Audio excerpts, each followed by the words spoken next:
Well, as many parents know, teaching your kids manners is not always an easy task. But this morning, we have some help for you. Joining us is licensed social worker and president and CEO of Daniel Memorial, Jim Clark, with some advice for parents to help raise ladies and gentlemen, right? That's right. So that's right. It's important, manners, huh? What do parents do wrong, do you think? Well, one, they don't think about it. They don't concentrate on it. Good manners are as important as taking a foreign language or playing the flute or anything else. It allows a child in a number of situations to be acceptable and to know how to conduct themselves. It's really the first rule to teaching kids how to behave. How do you get them started?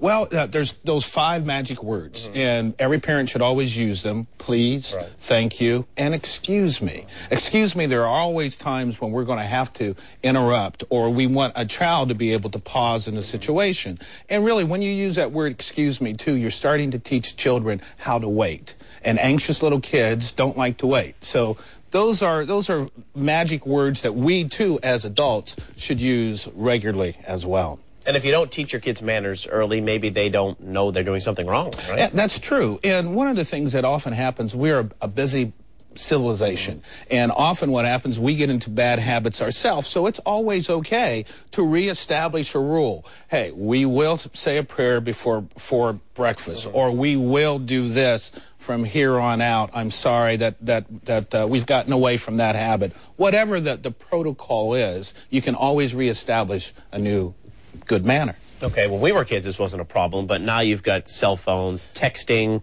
calling at the dinner table. What should parents do to kind of put some rules down about that? Every parent should have some kind of telephone technique and etiquette that they should talk to their child about, because there are many, and they're serious at this point in time, especially when we talk about children who have cell phones in cars. So you begin, anybody can begin by saying, let's talk about the use of the phone, and the first thing that every child should know is how to call 911. And then from there on, you go to, okay, let's talk about how you answer the phone. How do you take a message? When do you not text at the table? Those are all kind of, again, proper etiquette things that children should be taught. And you can begin by saying, hey, how do you use the phone to call an emergency? Now, one of the things I mentioned before the show was we talked about little games that parents can play.